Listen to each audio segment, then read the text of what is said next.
હું અને દક્ષા બી બગદાણા જવા નીકળ્યા અને વરસાદ ધબધબાટી બોલાવીને પલ્લાળી દીધા અમને તો. જય શ્રી રામ મિત્રો, મારે દક્ષિણ જવાનું છે બગદાણા, કેમ કે સાથે ગુરુ પૂનમ. પછી તો હું અને દક્ષા બી બગદાણા જવા નીકળી ગયા. હજી તો બોર્ડ આ પોગવા આવ્યા હતા, વરસાદ ધબધબાટી બોલાવાનું શરૂ કરી દીધું. લાગે છે બગદાણા પોગશું પેલા પલાળી દેશે અમને તો. હાઈવે પર ચડીને 60 ગાડી કરી વેલું હવે બગદાણા પોગી ગયા. બગદાણા અને ગાડી કરી દીધી પાર્કિંગ, કેમ કે ગુરુ પૂનમ છે ટ્રાફિક બહુ એટલે ગાડી લઈ જવા દે નહીં આપણને. અને ભાઈ ટ્રાફિક એટલું છે વાત કરવામાં, કેમ કે ગુરુ પૂનમ છે ટ્રાફિક બહુ હોય. હાલો તો બજરંગદાસ બાપાના દર્શન કરી આવી. આજના દિવસે બજરંગદાસ બાપાના દર્શન કરવા લાખો ભાવિ ભક્તો આવે છે. હાલો તો અમે દર્શન કરી લઈએ, તમે પણ દર્શન કરી લો બજરંગદાસ બાપાના. પછી એક મસ્ત મજાની રીલ બનાવી નાખી. હાલો તો હવે મુખ્ય મંદિરે હું દક્ષા દર્શન કરી આવી. અહીંયા ડેકોરેશન એક નંબર કરેલું હતું અંદર તો. પછી ઉપર આવી ગયા બીજા માળે આપણે દર્શન કરવા રામ ભગવાનના. ને ફાઇનલી આપણે દર્શન કરીને બહાર વીએ અને હવે દક્ષાની વાટ જોવી પછી દર્શન કરીને આવે એટલી વાર. દક્ષા પણ દર્શન કરીને આવી ગઈ છે. ને આ છે ભોજનશાળા. અને આ ગુજરાતમાં મોટામાં મોટું રસોડું મોટું કહેતા હોય તો બગદાણાનું કહેવાય છે. અને હું તો પહેલી વાર પ્રસાદ લેવા આવેલો તો પ્રસાદી આપણે હવે લઈ લેવી. પ્રસાદ લીધી અને મજા આવી ગઈ. દક્ષા કે મારે પણ સીતારામ લખાવું, પછી બે સીતારામ લખાવી નાખ્યો મેં. ઘરે જવા નીકળે ને દક્ષા કે મારે પાન ખાવું, પછી તો આપણે ખવડાવવું જ પડે. અને આ કોઈ તમે તમાકુ વાળો ન સમજતા, મીઠું પાન ખવડાવ્યું છે આપણે.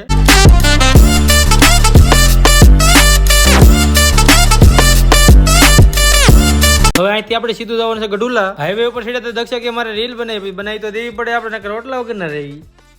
આવી ગયા ગઢુલા વર્ષા બનાવે છે રોટલા. પાયલ ફોન માં જોવે છે, હું જોવે કઈ ખબર નહીં. ચા પાણી પીને હું બે ખાટલે બેઠા. હું અને મારા હાડુભાઈ બે આવી ગયા હોટલમાં જમવાનું લેવા. જમી કરવીને સીધા નીકળી જા ઘરે જવા. હાલો તો બાય બાય. બીજા વ્લોગ જો માટે સબસ્ક્રાઇબ ને ફોલો કરી લેજો.